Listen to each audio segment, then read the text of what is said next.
राजस्थान के एक सूखे और धूल भरे गांव में राहुल सिंह पैदा हुआ। उसका घर मिट्टी और गोबर से बना था। छत से धूप छनकर अंदर गिरती थी। पिता की मौत वह बचपन में ही देख चुका था। एक निर्माण स्थल पर हादसा और उसके बाद सिर्फ चुप्पी। घर में अब सिर्फ वह और उसकी मां सविता थे। सविता दूसरों के घरों में कपड़े धोती थी। सुबह से शाम तक नदी के किनारे बैठकर साबुन और पत्थर से उसकी उंगलियों की खाल हमेशा फटी रहती थी। फिर एक साल बारिश के बाद वह बीमार पड़ गई। सांस तेज हो गई, सीने में दर्द रहने लगा। गांव के वैद्य ने बस इतना कहा, शहर ले जाओ, दवा महंगी है लेकिन जान बच सकती है। घर में पैसे नहीं थे, एक भी नहीं। राहुल गांव के सबसे बड़े मकान के सामने खड़ा हुआ। वहां फैक्ट्री का मालिक विक्रम मल्होत्रा रहता था। बड़ा फाटक, अंदर संगमरमर का आंगन, छत से घूमता पंखा। राहुल जमीन पर बैठ गया, हाथ जोड़ लिए। बोला कि मां मर रही है, उधार दे दीजिए, जिंदगी भर काम करूंगा।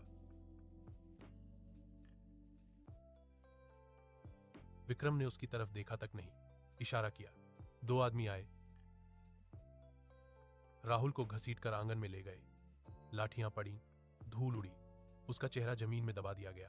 किसी ने हंसते हुए कहा, गरीबों की उम्र भी क्या बढ़ानी। फाटक बंद हुआ। राहुल सड़क पर पड़ा रहा। उसी रात दिए की कमजोर रोशनी में सविता की सांस रुक गई। राहुल ने उसे पकड़े रखा देर तक। सुबह नदी किनारे उसने अकेले उसका अंतिम संस्कार किया। धुआं आसमान में घुल गया, उसकी आंखों से आंसू नहीं निकले। अगले दिन वह गांव छोड़कर निकल पड़ा। सबसे सस्ती ट्रेन में खुले दरवाजे के पास खड़ा होकर वह मुंबई पहुंचा। शहर पहले से जाग रहा था। शोर, भीड़, बदबू और उम्मीद, सब एक साथ। उसने निर्माण स्थल पर काम किया। सुबह 5 बजे लाइन में खड़ा होना, ठेकेदार की उंगली का इंतजार। चुने गए तो काम, नहीं तो भूख। नंगे पैर तपती जमीन पर सीमेंट की बोरियां उठाना, धूल फेफड़ों में भर जाना। किसी के गिरने पर काम नहीं रुकता था।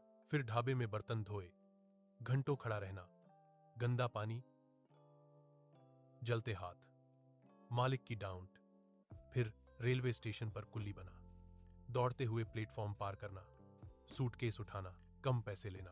पुलिस आई तो भागना, रात को फुटपाथ पर सोना, बारिश में भीगना, सूखी रोटी को धीरे धीरे चबाना।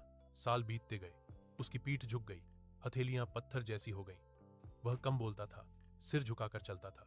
एक दिन फैक्ट्री की मशीन टूट गई, गियर नियंत्रण से बाहर, बुजुर्ग लगभग घायल, जान को खतरा। उड़ती चिंगारियां, सब भागे। राहुल बिजली के स्विच की तरफ दौड़ा, मशीन बंद की। एक बुजुर्ग की जान बची। वह आदमी था आनंद मेहता, असल मालिक। आनंद ने उससे नाम पूछा। पहली बार किसी ने उसे ध्यान से देखा। राहुल को आगे बढ़ने का मौका मिला, पढ़ना सीखा, हिसाब समझा। सालों बाद वही आदमी मीटिंग्स में बैठता था, फैसले करता था। पैसा आया, सम्मान आया। एक दिन वह काली कार में अपने गांव लौटा। धूल उड़ती गई, बच्चे पीछे दौड़े, लोग चुप हो गए। वह सीधे उसी फैक्ट्री में गया। विक्रम मल्होत्रा के सामने कॉन्ट्रैक्ट रखा गया।